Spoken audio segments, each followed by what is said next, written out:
Greetings to one and all listening. Radio Club has come up with a podcast series dubbed as DA-IICT Crossroads, wherein our esteemed alumni from various fields will be invited to bridge the gap between them and the current students. Today, we have Abhignyana Didi with us. Could you tell us something about yourself, about the things that you did before you came to DAIICT? Hi to everybody that's listening. I'm Abhignyana, as spelled in my legal name, but I use Abhignya for all informal purposes. As you know my engineering, so I cannot tell that story. I'm from Hyderabad, but I grew up all my life in Ahmedabad, I guess. So I know bits of Gujarati and predominantly Telugu Hindi, so I can boast being a polyglot. I do everything fun stuff except academics. Academics are just there for me, barely. But other than that, you can see me sleeping like a log, or singing and waking everybody up in the hostel, and screaming randomly because I found my lost ID card. This happened last week. So yes, I'm the opposite of what this intro you might expect from this intro. You said that you wake up everybody with your songs and all of those things. Are you interested in singing in general, or is this something that just comes up every now and then? So I've been learning classical music since I was 3 or something. I learned Hindustani, and then we relocated from Ahmedabad. We didn't find any Hindustani teachers in Andhra, and I learned Carnatic that time. Because of 10th, I had to drop off from the diploma, or else it would have been a fancy new CV point on my CV. But more than that, it's just a habit. I sing when I stress clean. I sing all the time because it just makes me calmer, I guess. And people are used to me randomly building out titanium in the middle of the night at 3 a.m. Do you have any other hobbies? I write. I am the literary cell head of in our literary club. So it has 3 different cells: writing, debating, and quizzing. I am the head of the literary cell. We write a lot of stuff. We plan to do a lot of things, but as expected from UG students, you can expect it from us PG students also. We don't end up doing things. Yeah. That reminds me of something. I've heard that you have published a poetry. Yeah. So it's basically me and a friend of mine. We just published a bunch of our poems. But there were also, it's an anthology, there were also a lot of other poets in there as well. So it's not something to very boast of, but I can not so subtly put it out. I have published poem people. Would you go ahead and tell us the name of your book? So it's just an anthology, it's called Space. I am not the official curator of it. It's my friend Chinmay. She's in IIM Trichy right now. And yeah, there is only 2 poems of mine in there.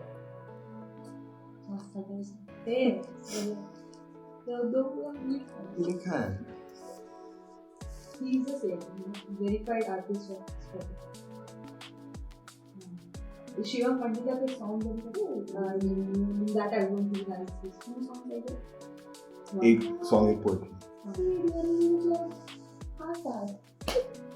He's a teacher. सब कर लेते. Academics के सिवा.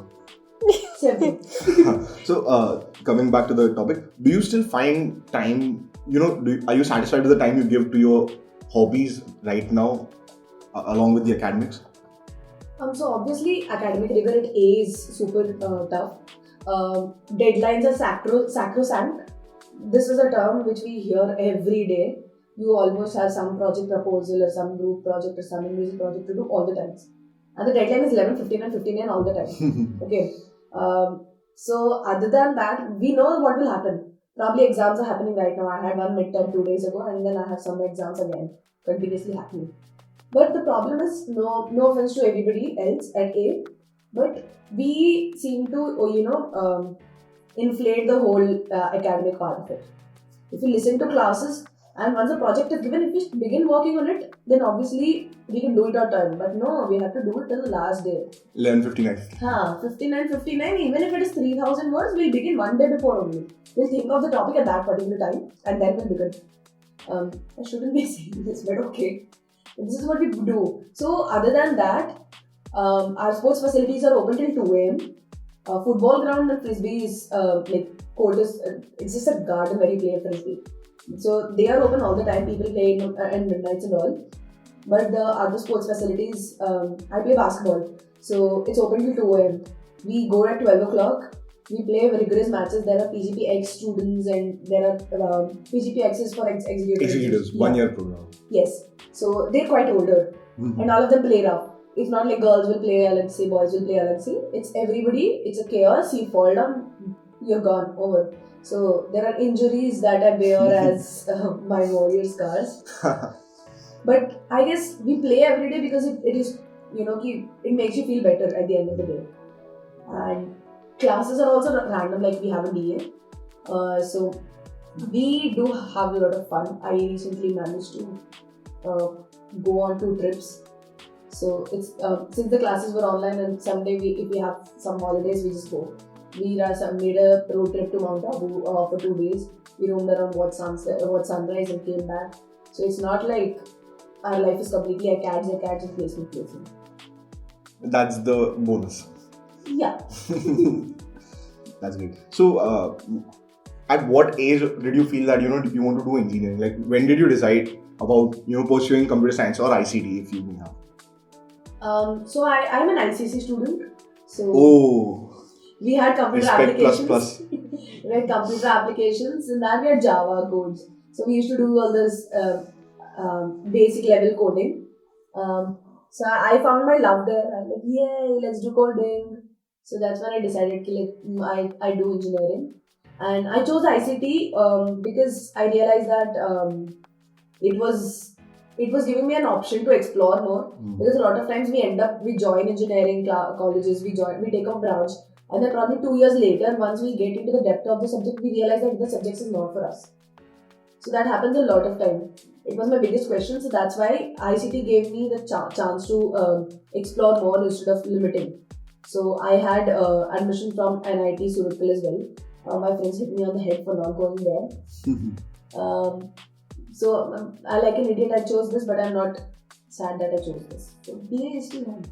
Yeah, so how did DA come into picture? Like, where did you discover DAICT or something like that? So around in my batch, I guess my senior, the 2-3 years, DA was very trending on Quora. Oh, right. So I didn't know about DA. So my mother is an academic craze. So she just sits and researches all these stuff and know all. Since we lived in Ahmedabad before, she knew about the college. And once I came to know about the course, the course mat was completely there online. I found it very interesting. So I was very adamant in Ahmedabad because I loved Ahmedabad at that time. I used to dream it is such a beautiful city. Maybe some of my dreams have been shattered. But yeah, so I knew it via my mother, and plus the Quora answers were very fancy, which glazed over the not so fun parts. Right. And yeah. But it's a great thing, right? You're able to do 2 degrees in and around the same city. So if you like the city, it's a plus. If being the keyword. Yeah. Right. Okay, you talked about playing basketball, right? Is it something you've been doing for a very long time? No. Did you play when you were in DA? Yes. So I used to play tennis in middle school. We didn't have a tennis court. I wanted to, get back into the game. I played during one concourse against PDPU. Realized it was a disaster, and I just put my tennis racket aside. I'm like, I'm not doing this. And there was a period in DA when I was completely sick. People who would, I believe Jean does not know, I guess. So in the middle of first year, before first year, I was falling very sick continuously. Everybody's like, this girl does not eat. This girl has vitamin deficiency and all that. But the food didn't go into my body. I should throw up in the middle of the night and all that. So later we got tests and realized it was some intestinal issue. I took treatment for 1 year. So I had a lot of absence. That's why my transcript is horrible and I'm barely passing with an above, not even above average, it's not even an average grade. So people at IIM-A took me because I believe I was able to justify these grades. Post sickness, I started playing basketball in third year. So between all the people who are at pro levels, I went like an idiot. Teach me how to pass a ball. This is what I did. It was, I guess, I wanted to get back into sports, and yeah, I fell in love with the game. Yep. I'm still lazy. I don't run around across the court. But I love the game. I remember initially when we were in second semester, I remember that conversation. In general, are you a food connoisseur? Yes, obviously. Like, that should not be a question at all. But I'm a vegetarian from a non-vegetarian family. Go me. So how was your overall life at DA? Like you talked about your sickness, or prolonged sickness. So how was it, the combination of 4 years? So, actually, falling into hospital very often was obviously the worst part. But there was, I had a support system. Mm-hmm. So, as you mentioned, Nishtha was there a lot of times. There were people from my other circles who were there continuously. I missed attendances, I missed exams. The whole second semester I was not there. My mom did send me, after I was diagnosed, my mom did send me away from home. I stayed in Hyderabad for practically the whole of second semester. I was told to take a drop here, but we had this huge long talk with the dean and the registrars. So the registrar has been very, very, very supportive of this. So he was there for me as a mentor rather than a student and a registrar. So he used to tell me, Lakshmi, it's okay, this, that. So along with the support system, even the professors were very nice during the whole process. So some professors, obviously, they were bound by rules because of their attendance policies. So I got Fs in that and I had to convert in summer and all. But overall, they were very nice, okay. And I used to sing randomly, music room, and you just go and you sing. Pinjara Tod happened between, I guess, after a second year or something when these guys came. So at that time, after 12, we had full freedom. So you go on CRs, I just put in my earphones, listen to some music. 2 o'clock I go, I take Maggie and the green tea. It became my norm. Even the Coffee Plus Plus guy knows that this is what I do. For the viewers, they don't know what the Pinjara Tod. So, can you explain? So we had this limit in college that females weren't allowed out of the hostel at 12 a.m. You have to enter the hostel before 12 a.m. You have to do a signature and you have to enter. There is no other option. You cannot roam around inside the campus and just hide away. No other option. So when you go out, you do an out entry at the main gate. So if you're inside, you either have to sign inside the book and stay, or you are completely out of the campus. So Pinjara Tod, this is just an informal term for it, but it was, I guess, a movement, for the lack of better words. It was happening for the past couple of years about letting females come out, because during exams sometimes we used to get extensions till 4 a.m. And during fest sometimes we used to get till 4 a.m. or stay out all night, especially during convocation because alums used to come, we used to bond and all. But other than that, we were not even allowed. There used to be one auntie near the hostel entrance inside. She used to have Maggie and chai. That's it. So if you had some study group works, you wouldn't go out. You would probably sit on a call earlier or finish it before 12 a.m. So obviously that was a bigger issue because boys had access to cafe all the time. Cafe was open, but we were not. So this movement at the end, they got petitions signed by all the students. All the rules were put into play. For one semester, I guess it was on a trial period. Some issue happened, I don't remember what, but I remember one of the professors telling me, this is on trial, don't mess it up. If you do, you'll go back and probably it'll become worse. But at the end, somehow it became successful. So DA is now hostel limit free. I just did nothing. I was just a signature on that. They had to come to me and give me please sign. Autograph. Okay. We want to call it that. Okay, so the next question.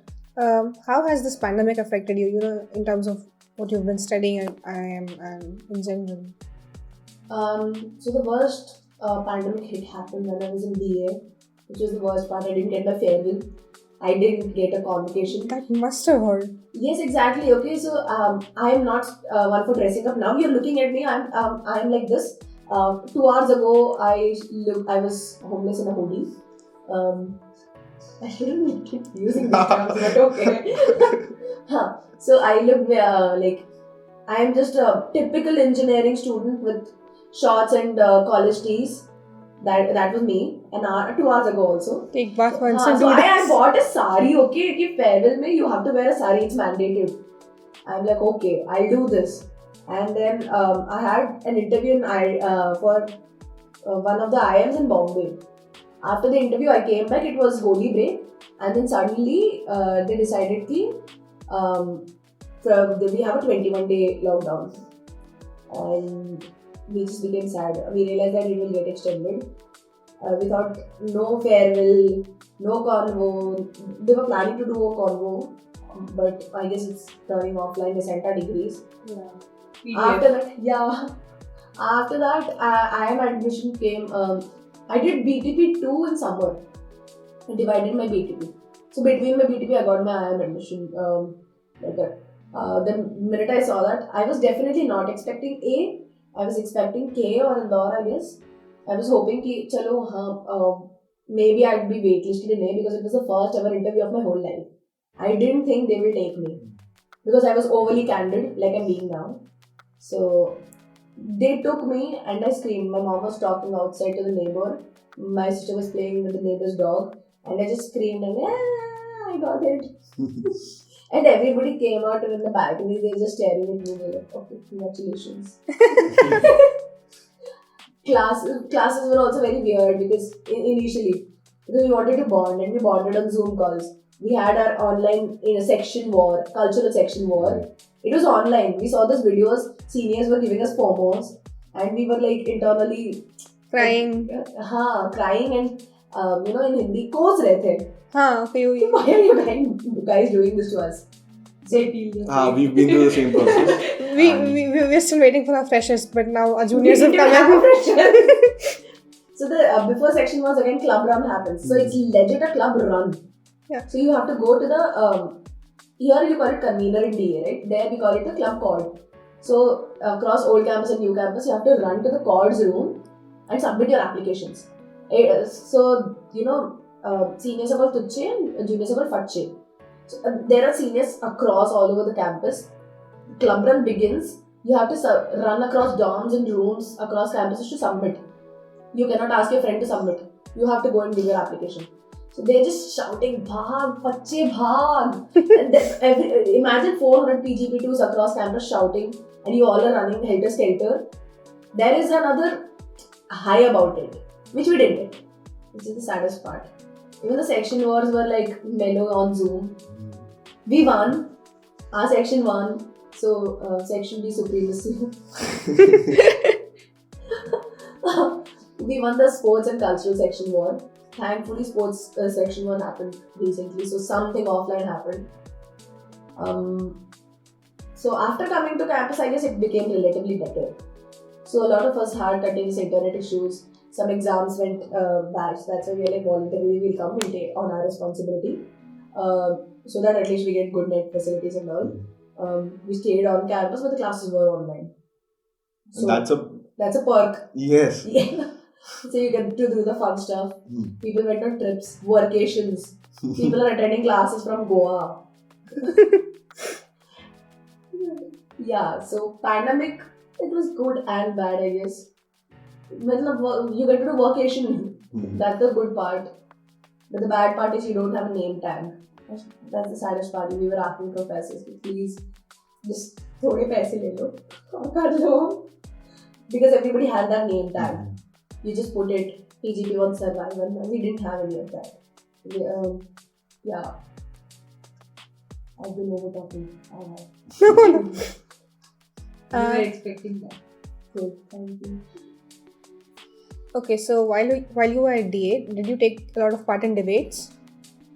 So barely. In debates, I was like kind of less. But one senior who was also incidentally my senior at IIM-A, so he introduced me to Manu. I did not do as many as him. He's super fancy. I just did a couple. But I guess that introduced me to the world of formal talking. So debates are, you can be as aggressive as you want. You can, you can be passive aggressive. You can be any way. Muns are completely diplomatic. And me being a hot-headed person, Muns, if it is okay, it's just topsy-turvy, going around, beating around the bush. Everybody says this. So in IIM-A, we call it globe. Globe maarne bande. They're not talking about the point ghuma ke bol rahe. So this is what used to happen. But Manning taught me how to talk with respect. It taught me diplomacy a lot. It taught, so sometimes instead of saying you speak as a collective whole. You are representative of a nation, So you speak as a collective. So you learn how to do that. Actually, that helped me transition into real life a lot better, because you have to call half the professors by their names. And even in offices when you start working. And sometimes you represent teams, you represent groups, especially during projects or negotiations. We have negotiation electives, negotiation courses. So at that point of time, a lot of people slip up and they say, no, I want to do this or this. It is not something that is noticed immediately or mentioned by the professor, but when you say, we would like this to do this, there is a tone that you get used via onions, and you realize where to pick your allies, especially in summer placements. Mans also helped me in that. In onions, you do lobbying a lot. Right. So sometimes in group discussions, so a lot of organizations have group discussions and then PIs the next day. So in group discussions, if you have your friends there, you pick your battles. Guys, let's do together. Let's either side or on opposite sides, we'll somehow collate. So a lot of times it's happened in GDs. Me and a friend, we tried, but then we ended up in different panels. But during mock GDs, we tried, and it actually works for a lot of people. So I guess it teaches you how to work people. Debating in general, I believe, obviously will help you in oratory skills, because you have to continuously give group presentations. And once you come into a management field, you have to do presentations. On a personal level, you can be shy, reserved. You can be meek. One of my friends is meek, and she's like a tiny meek person, but she's in the placement cell, and placement cell has mentors. One placement mentor has around 10 juniors under them. The juniors are like, dude, she is scary. So she has to transform into this person. I guess debating and oratory skills help you with that. You have to transform for that period of time. You have to scare them or intimidate them, or there are a lot of things. Or, after that, you come back to your own weird self. So people sometimes do not take me seriously because I'm just me. But when they see me in formal settings, and I am one of the younger people in the group. So when they see I'm overly sharing, I just go around jump like a person. But in formal settings, they realize, okay, this girl is not as hopeless as we thought she'd be. And then again, after everything ends, you just go back to normal. In one of the placement mock interviews that I took recently for junior summer placements, the guy, I know him. So he came into my breakout room, and the first thing he did was laugh. Like, I'm taking his PI. It was for product management. My intern was in product management. And he has 2 years work ex, and I'm a freshie just dancing around. So he just laughed, and then I laughed. For 5 minutes we were laughing, and then we sat down, and I did a proper interview. Later he's like, did I do well? His tone changed, and he asked me for formal, proper reviews instead of just those lackadaisical ones. So I guess this whole thing helps you with that, how to switch on some mode and switch off something. You have multiple personalities. Yeah. Different sides. That everybody has, I guess. So this is just, we have to try become some person that we have to portray, rather than what we are. Sometimes you have to show people. It's not being fake. It's about, in order to earn respect, you have to create that boundaries. So yeah. Okay, so when did you decide to pursue MBA and why did you decide to pursue MBA? So as I told you, I had Java, right, in school. So after that, I realized I found coding fun. I came to college. I dabbled in competitive coding, not fancy enough like the proper DA coders do, but that was the fun part for me. During a couple of internships, I found the management aspect more fun, I guess. I could code and create websites and apps, but that was just it. In the 1 month of my third year internship, I did it in a PSU, I did it in BHL. So generally they do trainings, but I just went to the department and they gave me work. And they paired me up with an apprentice and we worked on a project. That's when I realized that I like the documentation part, talking with the other people, understanding the problem statement, the whole thing. I realized that. So I thought maybe this is what it is.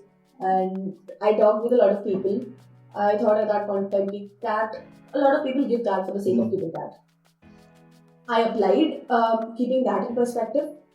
But I knew that I was interested in management at that point of time. There was also the skepticism that just the way I plunged into engineering, knowing I liked coding, but only the core part and not the development part. Maybe something similar will happen in management. That was one scare. But I guess by the time interviews rolled on, everything happened. And talking to seniors, talking to other people, I thought why not take the plunge? So, I mean, I am young. I can go back again. You can afford to have that. So, I cannot afford for the loans because the fees are insanely high, expensive in masters. But I can afford the time. Exactly. That was a very lame joke on my behalf. So, I thought it's not, people do not get it easy. If I'm getting this opportunity, I mean, a lot of my friends had better percentages. I got via reservation. So I was feeling, out of place. I'm like, why am I doing this? Someone deserves better. And my BTP mentor was Professor Shweta. And I just went with my ball of insecurities. Man, what is happening? Why am I doing this? And then her first reaction, shut up. She's like, stop selling yourself short. Your answer. After my interview, I used to go and tell her my answers and all. So that's what she told me. Your answers are a lot better than other candidates who went via general. So stop, send yourself. And after going there, I realized my grades are like around above average. So I'm not, as bad as I thought it would be. IIMA is a whole bunch of overachievers. So going into IIMA was the biggest fear. I guess a lot of people have that. All these people have, more than half of them have 1-2 years work. 2 years is the average in my batch, around 20 or 22 months, I guess. So everybody has this dream of becoming CEOs and all, and I want to end up being a professor in OB. At that point of time, I really liked OB. So I wanted to become a professor in OB, I don't know. But then, I guess people around me pushed.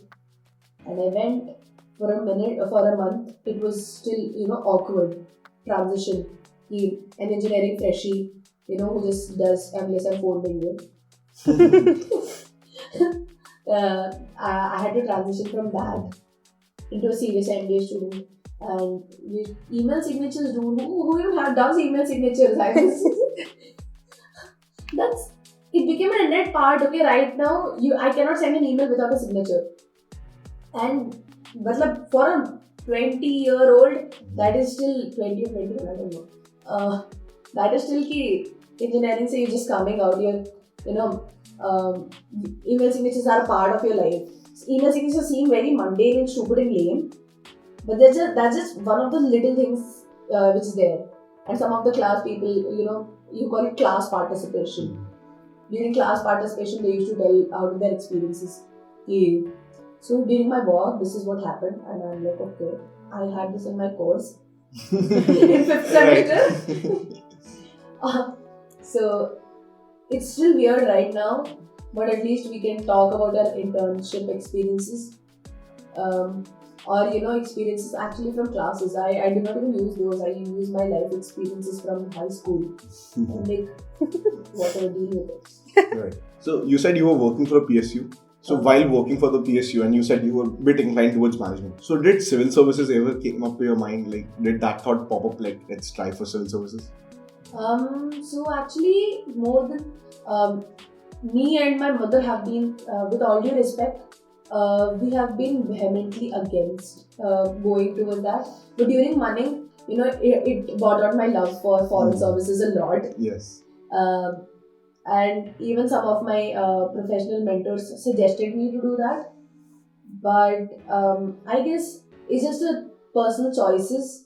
So me and my mother used to discuss. My mother, she's a master's in psychology. So we used to sit down and we used to discuss topics, a lot of acads, a lot of careers. We even thought at point of time if I wanted to get into literature, but we didn't find good enough colleges to look that big on a CV and all. So foreign services, or actually civil services in general, we found it too much effort. And me being a hot-headed person in general, I didn't think I could carry that without, bursting out with someone. I keep my anger slowly, it gets up. Suddenly I shout like that and burst out like a bomb. And that is not something which is ideal at all. You need patience. So I realized that it was not for me. And Manning did help me tone down the whole thing. But, and management is like a kind of a balance. So you can obviously go into corporate and earn like crazy, or you can use that and go via CSR. So I guess I want to do my contribution to society through that instead of civil services. Your LinkedIn page mentioned something about Voice for Girls. Could you go ahead and tell us something about it? Yeah. So we have in DA we have this thing, rural internship after 3rd semester. So it's technically where you go into rural places and work at ground level, and somehow figure out ICT for that. But most of the times ICT does not come up being used, but you still understand the problems at a ground level. You're going and living in villages and talking to them. So Voice for Girls, one of my friends introduced me to Voice for Girls. So as the name suggests, it's not a voice as such. It does not fight for empowerment or all of that. I respect Voice for Girls because of the practicality. We go to government schools. They're partners with Andhra and Telangana government schools. We go and do 10 to 12 day camps for girls around the 6th, 7th to 10th grade, between that. There are 3 levels of camps. Where you just teach them basics of what menstruation is in the first place, what consent is, teaching them their body, teaching them sexuality. So sexuality was one chapter which I really liked, because Voice for Girls has this really beautiful analogy. If you wear overly tight clothes, you just feel like tearing them apart, right? That is how a lot of people feel in their body, within their bodies. So about your own gender identities, a lot of girls, used to come to their counselors and tell their stories. Some faced abuse at home, or their mothers were facing domestic or physical abuse. Some have seen history of sexual abuse, and there are a lot of medical issues happening around. They joined the school because their family cannot afford one more mouth to eat. Not because they want to, make their daughter study. Because government schools may free food, free clothes every time they're in a hostel.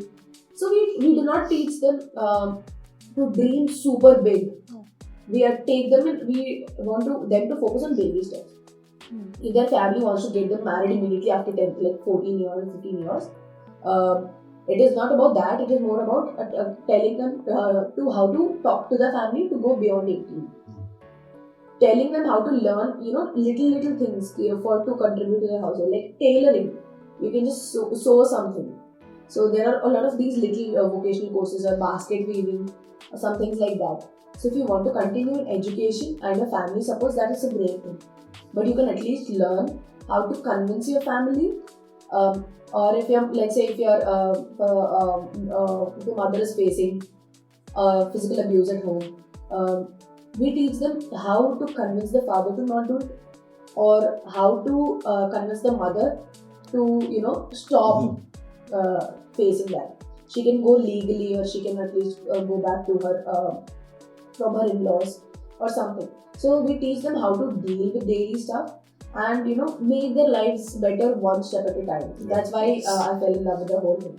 And these little changes make a huge impact for generations to come. Exactly. So some of those girls who came out of the 3 camps, the camps had 3 different levels. After some of those girls turned back and became a Voice for Girls counselor. Yeah. So each camp they pay a particular amount for each camp, and that amount is I do not want to divulge the amount, but it is pretty significant for someone who lives below poverty line. So they became camp counselors, and some of them became they ended up in social sectors because they realized what transformation was. Some people do not come out of that bubble. They do not know that there is a world beyond that. They only think that it is our world, physical abuse, this cycle, and there are the rich people who do not care for us. So I guess Voice for Girls did a bridge. I was glad that I could be part of one camp, and there were 345 girls. I was not the counselor, I was the camp coordinator. So I represented VFG at that school. And those girls had stories to tell. Some used to make you cry because they find an elder sister in you. And it felt, I felt honored. Those 345 students, they look up to us. We were not allowed to give our personal details at all. So no email IDs and no phone numbers and anything like that.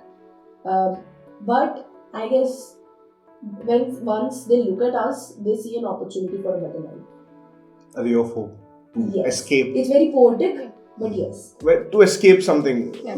Yes. So it's like a ray of hope, as you said, a ray of hope for a better life. Maybe not as bad as they were thinking it could be. So yeah, that 10-15 day camp had a huge impact on me. Because we see things from a privileged perspective.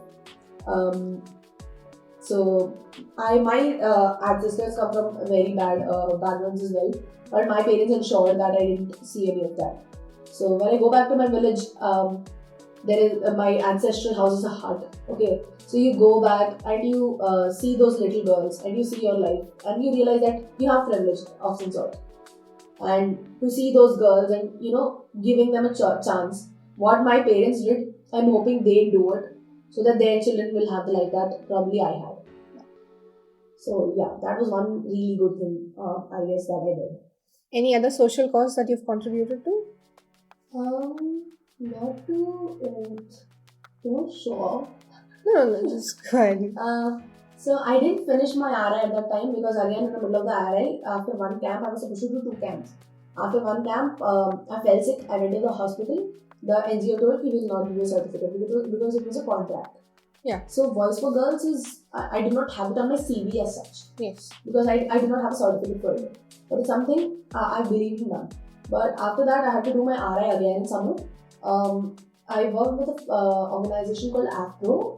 It's for food and production, but what they do is they build washrooms and sanitation in villages. They work for hygiene basically through water, bringing water, creating out washrooms, wellness camps and all. So I worked with them. My work wasn't as ground level as with Voice for Girls, but there I used to go to villages, roam around. It was again in Telangana, Hyderabad.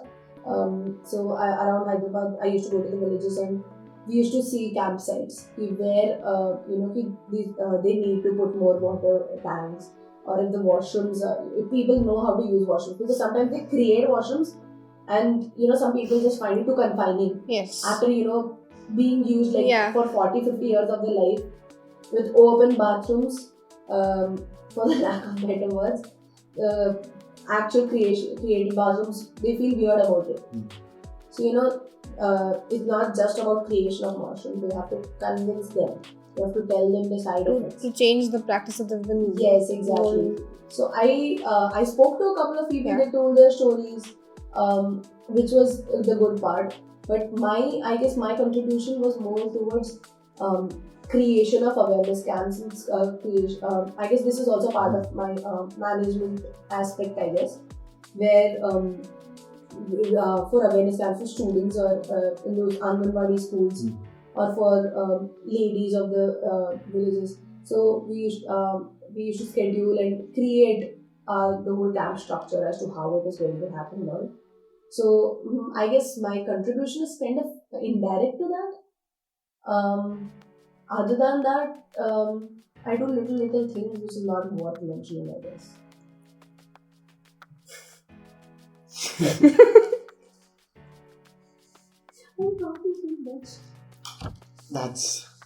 That's the point. That's an opportunity for us. Yeah, we are just actually visualizing content. No, but it's going amazing so far. Yeah.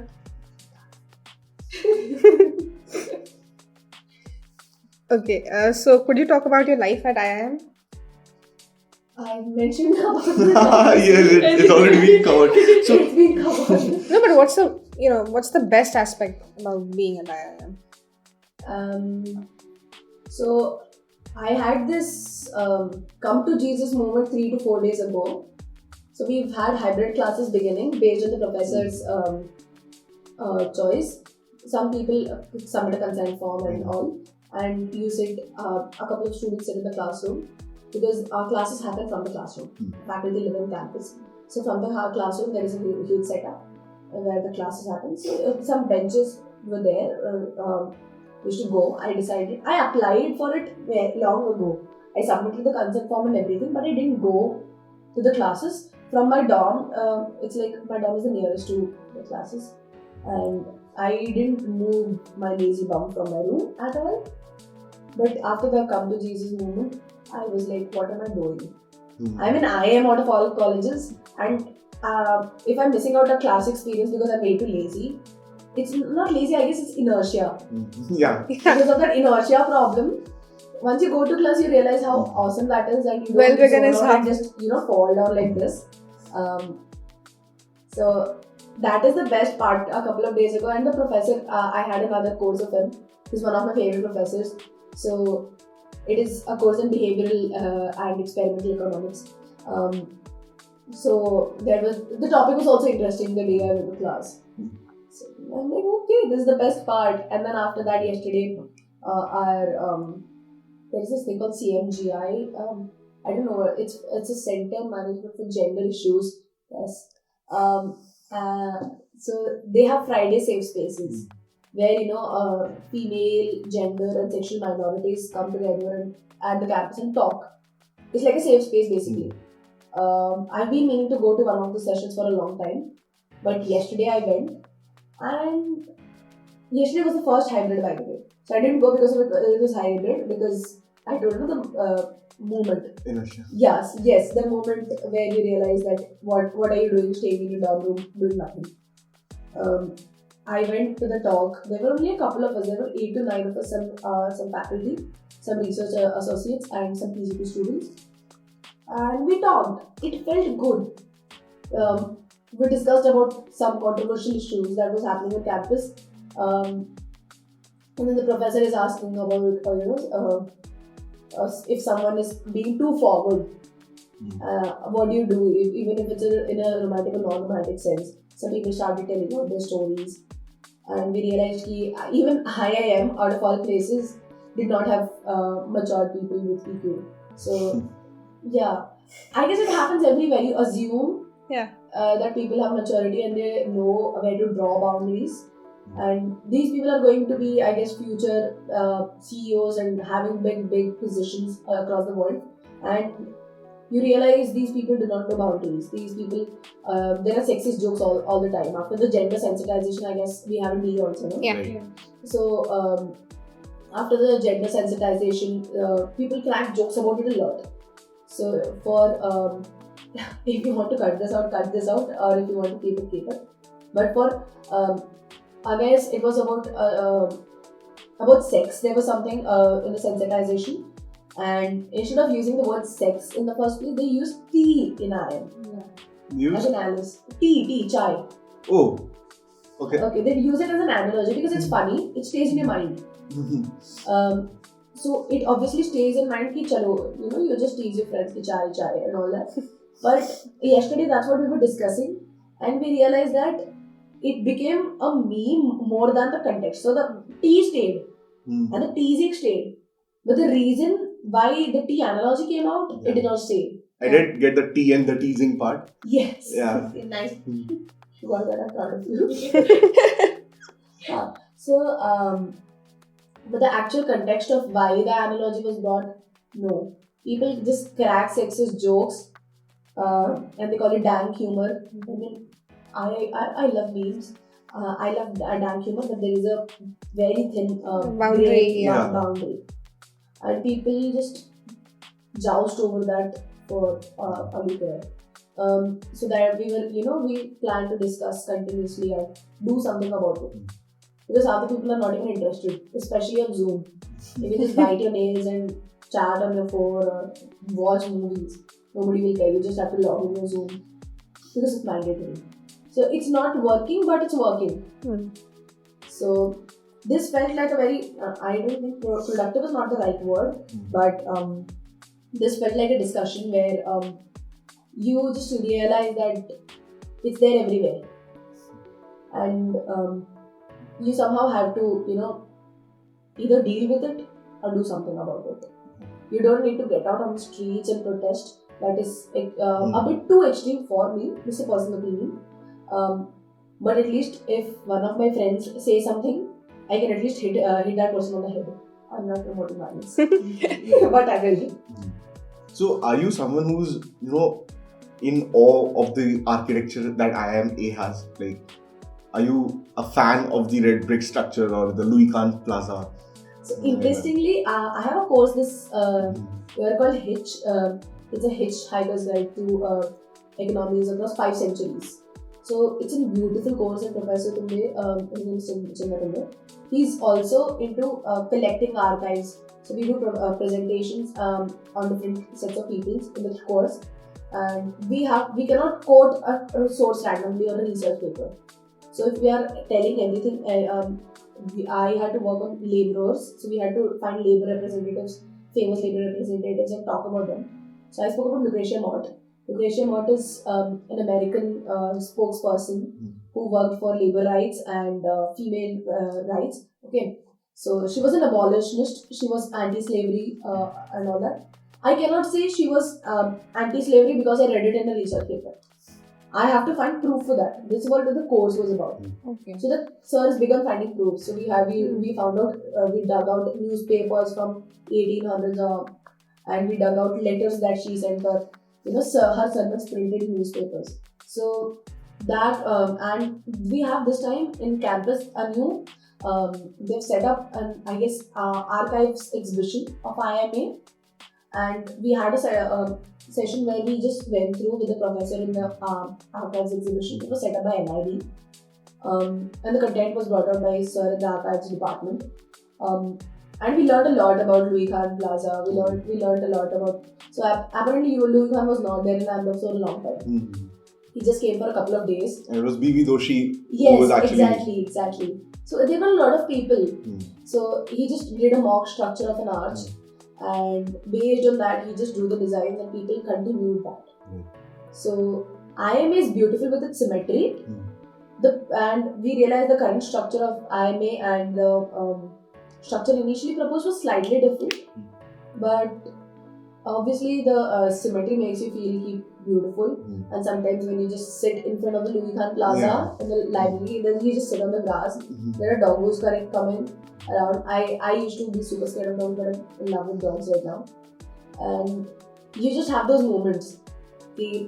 I'm sitting in one of the historic places, and I'm like one of those very few lucky people who's there. half the time we are squandering away the time. Mhm. But sometimes the architecture, actually it's the grandeur of the architecture that reminds you of where you are. Not just an IIM. Yes. IIM-A. Yes, I am Ahmedabad out of all places. Yes. And so the Vikram Sarabhai, Arjun Mathai, Kamla Chaudhary, all these people had a lot of impact. Listening to the Yes, story, yeah. people didn't know about Kamla Chaudhary apparently until a few decades. Even the IIM people did not know. But slowly someone found out her name and realized that she was a de facto chairperson until officially someone was appointed. About the story between IIMA and Harvard. So that history kind of just stayed with me. We had a yearbook from 1980s batch. So we have a snippet from Harsha Bhogle's batch. Oh, that's I read his yearbook entry, Yeah. and if you want to again cut this out. But so their name in the yearbook, there's Dom name, some Dom intro or poem or something, and everybody's in yearbook entry with the photo of the person, their name, and then nickname.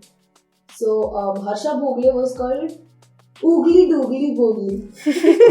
Oogly doogly boogly. Or something like that. So professor was explaining serious stuff and three of us were just staring at it, giggling like idiots.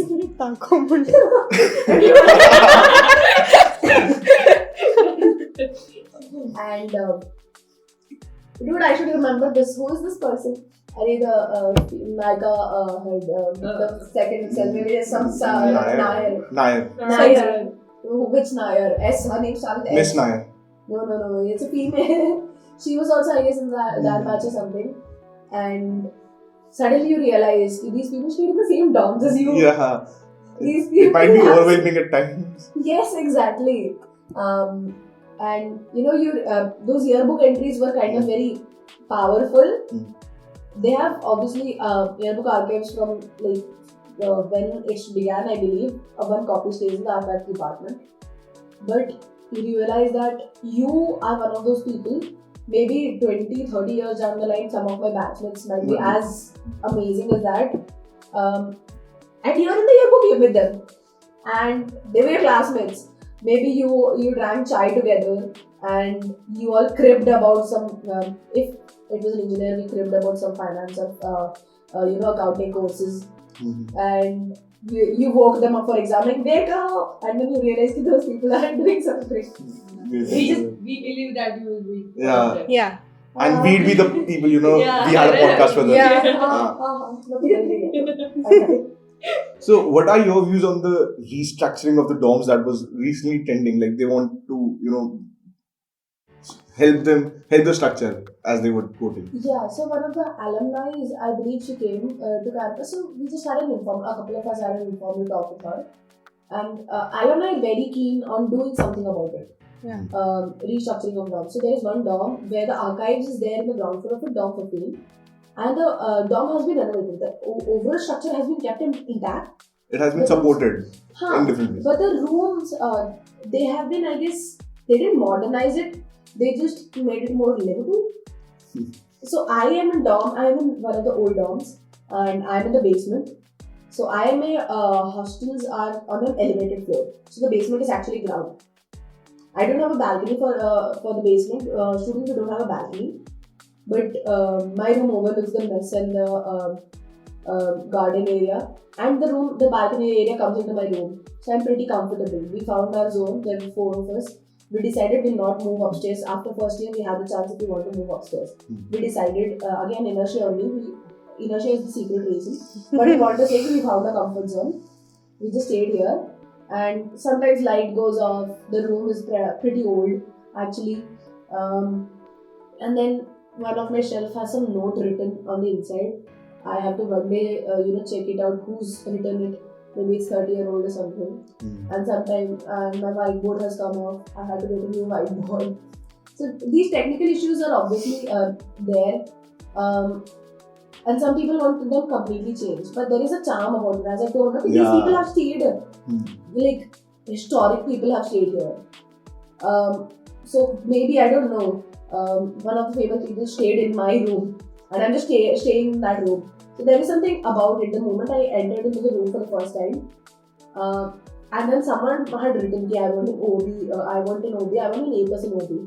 And then looking at that, it just, I forget about the academics part because I don't seem to care about it. I focused on, the whole shit. There is someone else here. Mm-hmm. And then you There's realize like there have been nostalgia. so many people. Yeah, It's one of the old doms. Hmm. In the starting, dom one has been a female dom for a long time. Hmm. So there have been so many people living in that room. Sometimes, people don't like old doms when they have issues. Some people, out of medical issues, they shift to new campus also. There are some doms where you can shift if you have medical issues. So some people stay there for 1 year, or they move upstairs, or something like that. So easily, 100 people might have lived in that room. Hmm. And I'm just a blip on the radar at this point of time. But it's just overwhelming and humbling at the same time. You're sharing the same space complexity with them. You're just separated by time. Yes, Yeah, exactly. the same That's space. a beautiful analogy, dude. Yeah. Yeah, so that's, I guess, as I told you, it's a beautiful thing. So I don't want that to be lost. Mm-hmm. But neither do I want, lights in the corridor falling down on our heads. Yeah, I think it happens. unless and until it's not life-threatening, it's okay. That is to me, but a lot of people complain about Yeah. the washroom. They're like, this room is very old, and they're uncomfortable. Inertia. I was in JNU. No, I was in JNU, okay. Okay. So I had a new wing in DA. So, for me it was a step lower, but I have a room to myself. It's not even about that or privacy. It's just about the story that's there in the walls. True. So I don't want that to be lost. Mm-hmm. I do not want them to, redo the whole things, but maybe renovate like they did in Dom 15 because people complain. I don't care. I will cohabit with lizards. I was famous in HMC for lizards. People are like, I don't know where I'm going. Abhignyana, there's a lizard in the room, please. And we can just hard each other.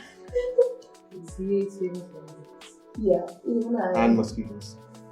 Oh, please, I have had so many dengue cases. But not an article on it. Okay. Okay, so I want to ask about the gender cell you said. हमारे में है gender sensitization होगा फिर कुछ नहीं होता. So anything that from IIM-Ahmedabad you can say के DA का apply होना चाहिए. So as I'm telling you, we have those Friday safe spaces happening. Maybe that can happen. So here, even CMJ, so there are some few student members on the board. Some issues come out, some issues don't come out. Some issues that I know of my friends who are facing issues from their male counterparts. Not to generalize, but yeah, they are not willing to go to the gender cell. They are afraid because they're like, dude, he just makes me uncomfortable. What am I going to complain about? He will just say, I've done nothing because he actually hasn't done anything worth mentioning in the proof. But he just makes you uncomfortable. And people don't know what to complain about. He just is overly touchy. He can just defend himself, I'm just being friendly. So, this is what we were discussing yesterday as well. That was my first Friday Safe Spaces talk. But I realized that if I brought those friends, maybe they will talk about it or maybe they won't. Maybe they just sit and listen. But that session or that discussion makes you realize that there are a lot of people out there who are facing similar things. If you want to complain or do not want to complain, that's another thing. You at least have a safe space to confide in. Beyond the room, nothing goes out. So inside the room, whatever discussions happen, they happen. So a lot of, only a couple of us, but that talking, it reduces your internal war, I believe. So you do not need to go to the gender cell and lodge a formal complaint as such. But the gender cell can at least facilitate talks. Maybe there can be one faculty like we have here, one faculty was there. Maybe, Shweta ma'am can do. Or, if she can train some facilitators from, let's say, 4th year or MTech. If some people are not, comfortable enough to talk in front of Shweta ma'am or something. You can have trained facilitators amongst the students itself who just facilitate the discussion. You are the chairperson of the meeting. You talk whatever you want to talk. And sometimes you need those heart-to-hearts. Right. So maybe gender cell can try doing that, because it's not that big of an effort. You can sit on a Zoom call for all it We happens. do have that, but the thing is that online. Yeah, it happens here also. Half the people are on campus and yet nobody cares because they just delete the mail that comes out. Out of on campus there are like easily 200 females. There were 10 of us in the room usually. So there is that. But see, I went for the first time yesterday. Apparently, one of the girls, she came from a course that the professor took, gender-based course, and I felt it. I felt it was a safe space. I will recommend it to my friends. So again, it's the inertia chain. If one person breaks that inertia, they will take one more person. They will convince that one more person to go. So one more person is enough. Because that person realizes that at least you can sit and listen. Maybe you have not faced anything. Or maybe you have. Maybe you want to share, maybe you do not want to share. It will not become viral and people will not come magically. But you can just drag your friend. You can just scream at them, shut up and join the session. I'll bribe you with one chocolate, I'll send you one Swiggy parcel or something like that. You can bribe your friend for all you care. And in one session they come, maybe they don't have stories to discuss, but they realize the intensity of the discussion maybe. And sometimes the discussion may not be intense, but they're real, raw and relatable. So I guess listening to that makes you, feel a lot better about it. So you cannot not only talk about romantic or sexual issues with the counterparts, but you can also, it's a safe space, you can talk about anything. Maybe it's facilitated by the gender cell, but you can talk about issues at home or issues at anything. You can not only do that in discussions, once you created that safe space, you've created your own MySpace, you can, talk outside also. After the discussion you came out, you were talking about it continuously. You couldn't stop. So it happened. Since we are offline, I guess it was a lot easier for us. But I'm sure all of us have at some point of time, talk to our friends, closest friends on call. We just sit till 3 a.m. and 4 a.m. and we just late night talks, deep talks, late nights. So I'm sure all of us have done that. So why not formalize the process? It's just the same thing. Instead, you're adding more people to it. We are just making it more accessible. Yes, we are just making the late night deep talk more accessible. Go ahead and do a late night deep talk thing and give me credits and I'll be etched in history of the IICT for it. Baba, we get it. But maybe that will work. I'm not sure. It will also help. For example, if I don't have someone to confide in, I'll know that there's an entire community where I can just go and share. Exactly. I do not need to have a single friend to be confident enough to talk to him, but then there's a community looking out for me. You can go and confide. Sometimes, it overwhelms you, maybe in UG or even in PG right now for me. Things overwhelm you and you don't know who to talk to. My closest friends are, one of them is in Hyderabad, one of them is in Bangalore. And they're probably in the middle of meetings. If I have the one of those paranoid moments, I cannot expect them to hit their call. They have their own life. But here, knowing that there is a community, it's enough sometimes to just bring you down. So, to make the mood a little bit more somber, so I guess you guys have heard that there was a suicide last year in IIM-Ahmedabad. It was a PGP too. Yeah, exactly. In her last semester, I guess. Yes, it happened after I went to campus in January, February, if I'm not sure. But it did happen. And she was a happy person. She apparently put up on WhatsApp or Instagram status a couple of hours ago. Nobody knew what was happening to her. And even now, I don't think we don't know what the issue is. She was a happy-go-lucky person. And after that, our dorm members came and talked to us. We had Zoom calls and people talked about, how we are there, we are a safe space. No offense to that. But you are alone, dude. You're alone. Learn the fact that you're alone. Sometimes people will not approach you. They will just say that we are a safe space. And ironically, one of those people who put up the statuses that I am a safe space and all, she screamed at me for for mishap in a project. What if I had mental health issues? She's like, this is the most disgusting thing that I have ever seen. How could someone be so irresponsible? She went into a tirade and used very chosen words. But she was on, how can she call it herself a safe space? Aren't we being hypocrites when we do that? And that put me again into perspective. Maybe I have done that to someone else, not knowing. So how can that be a safe space? So that girl, may her soul rest in peace, but we don't know what happened to her. You cannot. She was maybe, I don't know. Maybe she was waiting for someone to come, but people will not come. They will say, I am a safe space. You have to go and talk. So that is why I believe this again, Friday safe spaces might work. Because you're just there listening, and maybe you've contributed 1 or 2 times in the discussion.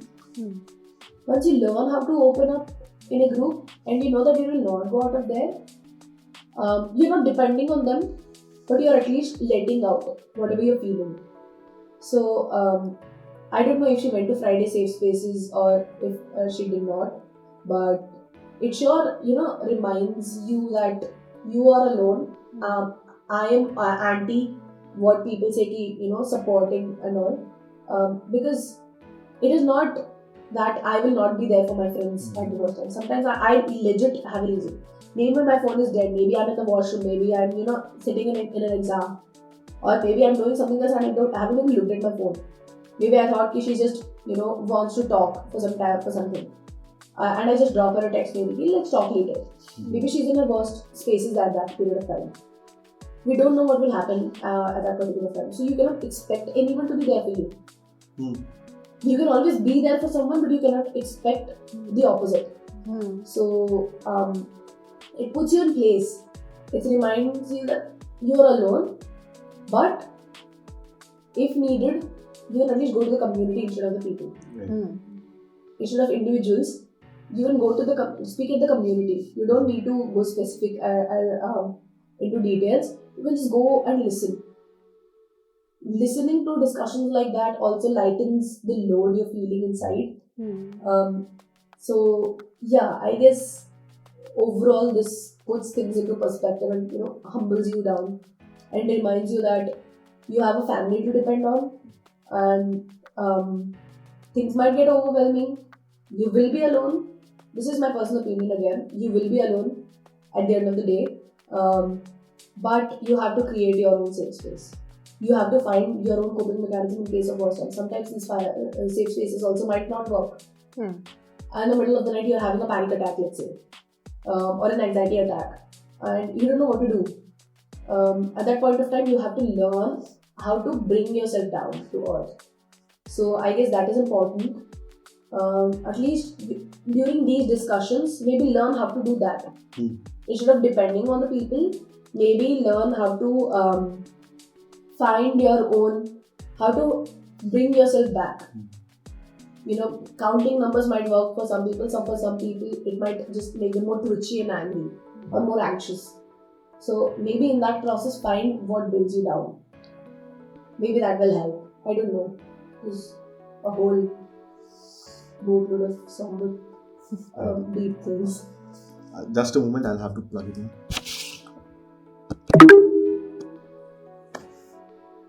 Chalu. Okay, so where do you see yourself 10 years down the line? Oh my god, interview question. The classic question. Very existential. Very, very, very existential issue, but okay. Where do I see myself? Frankly. But on a serious note, so initially it is always my dream to become a professor.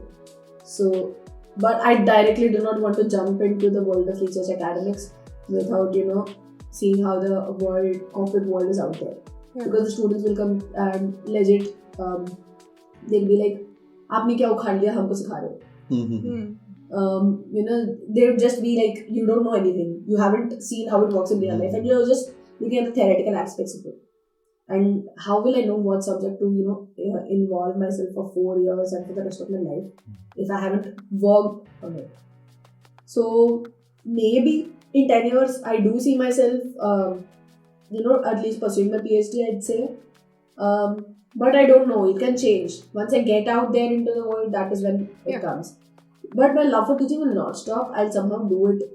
Maybe I might work full time in a corporate job and be in love with it. But I'll at least do little stints of teaching. Yeah, maybe as a part-time faculty, or for the sake of doing it, I might take tuitions for all I care. But there is a beauty about teaching. So that's definitely a part of my life after 10 years. Along with it, after 10 years, I do not have any professional goals otherwise. But I want to be, my mom taught me this personal finance trick where obviously there are some, every month from your salary, normal savings go, you put into an FD or RD. She's like, do not invest into stocks, at least in earlier stages, in used terms. A lot of people that I know do that. Unless you have clarity in it, do not jump blind into it. Have a savings, and this is a personal finance trick that we've been using for a long time. Have loans, invest in something. Have loans, maybe not a car because it depreciates over the years. Let's say real estate, it grows. Buy a house now. It's okay. Buy a house now. Have loans. Ghar ke kharche, everything after everything goes. Have 5 to 10,000 in your hand and extra after everything, savings, cut-offs, all the spendings. Have 5 to 10,000 in your hand per month. That's it. So that is something that I used to live by before also. In college, I used to get pocket money, jo bhi, to survive. Usme se every time I withdrew, per month I withdrew around 5,000, let's say. I used to remove 500 and put it somewhere. So, worst case situation sometimes when you overspend. In college, we are kind of reckless, so that's why I used those extra money. But it always helps. So that is one thing I definitely want to, maybe take a little step further, because from her knowledge, she taught me about FDs and she taught me about her scheme of, saving 5,000. But maybe I can take it a step further and do something about it. And what else I want to do? Yeah, obviously that savings that I want to have enough to, randomly splurge. I want to go into this place. I'm not a shopper at all. I hate shopping. I just go into a mall. If I find it comfortable, I buy over. I'm not into online shopping as well, because you get too tempted. In a shopping mall, you walk around, you either get tired, or you don't find anything that you like. Exactly. So it is one way of cutting down your finances. So I want to ensure that, and I don't know if I'll live by myself, or maybe I'll find a partner, or maybe I'll still continue living with my mother and sister and my stupid dog. But I do know that my mom taught me how to clean, how to wash utensils, everything. Not for the sake of you have to do it for your partner. She's like, at that time MBA was out of plan and all that. So she's like, you're a fresh engineer with average, let's say an average salary.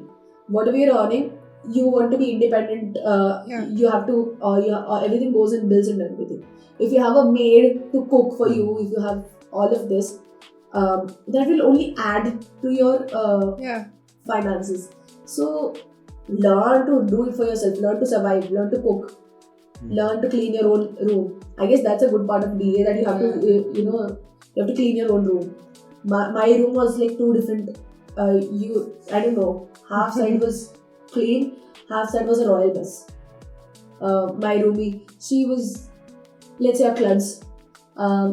But yeah, so 10 years down the line, I want to maintain this. And professionally, as I told, I want to continue teaching and maybe contribute to the society, like monetarily or whatever. I don't know. Social work of some sort or anything. Any contribution is good. There is no such thing. You only have to work for poverty or some specific issue. You can do anything. You can just be the person that people want to talk to. Or you can at least, do your own house green. So there is this green newspaper thing going on. I have a course right now where I'm trying to implement that. in Japan, there is a newspaper that had seeds in this newspaper. So maybe we can do that inside our campuses. So when we take parcels, we can have paper bags, we can have some dealer, and we can use that. Our professors' visiting cards can have seeds in them. Not probably sprouts, but some herbs which seeds stay for a long time until you plant them. So maybe that can be my contribution, and I can do it properly at that point of time. It will be my side hustle. But contributing in little ways to sustainability and nothing very specific, but bits of this, that and everything. Okay, so we've never, been to a college. But, from your perspective, could you share your favorite incident that happened with you while you were at DAIICT? Incident more than incident, campus is beautiful. You guys know. I've never been on a CR. CR? It's called a campus magic. round. It's at campus is rustic and tiny. Okay, it's not super big. It's 60 acres. It's in an almost elliptical space, and there is this rustic charm to it. Okay, those concrete roads. Even though they chubofy your legs sometimes. Insects crawling. There were insects crawling, langurs are all around, peacocks and all. I know, right? Our HOR, not hostel. Our HORs. Halls of residence. Yes. So there are so many peacocks near that. And near HOR women behind the way to go to the basketball court, there is bougainvillea lined on the border wall. It's very pretty. Very pretty. So I guess incident wise, I'd say obviously I'm not big on fish and all. As much as I talk a lot, I am not, and sometimes I just go in and play mafias and all with people. But I am also someone. I'm a homebody. I stay in my room. People call me, are you even alive? What even are you doing? I'm that kind of a person. On page change. Inertia. Exactly. So my social quota has been done. I overdo the social quota at point of time, and then I'm like, okay, so stay in room. Let's watch MasterChef. I have watched way too much of MasterChef. Have you ever tried recreating something from MasterChef? Oh, I did. And How did it go? Actually, it did not turn out very shabby, but definitely not photographic much. Aesthetic. No, I cannot do aesthetic at all. I'm an organized person, but aesthetic is definitely not my thing. I guess my sisters think she's the artsy person. I cannot draw a circle properly also. Incidents I don't have, but CRs in the middle of the night. That's the beautiful part of it. And just chatting with people, going to your friends' rooms, which you guys haven't. I'm just rubbing the salt. Like your seniors did at IIM. Oh yeah, I have to take, balance there. Exactly. So, is it like cafe, those cobblestone paths, sometimes you slip on them, you fall on them, you feel they're so impractical. Who has once met with the first time, they will fall. Yes, that's a ritual. They will fall. They will fall on those pebbles. We find it very impractical. Those 4 years, we are like, what is this nonsense? And now we are like, okay, that is aesthetic. That looked good. So in retrospect, it looks very, pretty and nostalgic. But yeah, the campus was the best part, and obviously roaming around and teasing people for the S points. Do you guys even know what S points are? Okay, we might have an idea. CP top, I guess. Yeah, S points, you just, they're on CRs and you're just staring at them. You're trying to guess who they are. So that is like fodder for gossip for a long time. And then obviously CP top, but you can't see any other people. And sometimes you go to CP top, and suppose you are with your partner, quote unquote, and you see someone else. You cannot talk about it. It kills you. Because you were also there. So, and then some people, LTs. Oh my god, I remember they are called LTs. Lecture theatres. So some people, LT area was also dark. LT top. LT top near the LT corridors also couples used to be there. And No, we changed that because we were holding group meetings there. So we did birthdays there. We had a spot between LT2 and LT3. We did birthdays there. But there were always couples on the stairs, LT from the back stairs of LT and all. So these moments, more than in one particular incident, it is these collective of incidents across campus. So, which you guys haven't experienced yet. But we will. You will. In a couple of months. You mentioned those pebbles, right? Huh. So I went to the campus the other day. I think there was some senior who came. Now she's walking and then suddenly she's realized that she's wearing heels. So she's taking out another pair of shoes from her bag and then she's changing it right then and there. All her friends are recording what she's doing and they've put it in their stories. She's changing shoes out there. It was. I know. It's like you learn to live with the pebbles. But I'm shocked she's wearing heels. No, she came to get her degree or something. Oh, fancy. So she's come with an extra pair of shoes. She knows this is going to happen. The sole purpose of her visit is to get a degree. If you want to have campus round, you can't have with heels. No, I've seen that. So that's the point, that you have to have another pair of shoes. Sport shoes. Yes, that's why I roam around in my sneakers or Skechers. Yeah. I wear shoes 24/7. So today I wore a fancy pair because I don't use them at all. But other than that, in campus it's practical. Even you're wearing ethnic, let it be. I don't want to use unparliamentary language right now.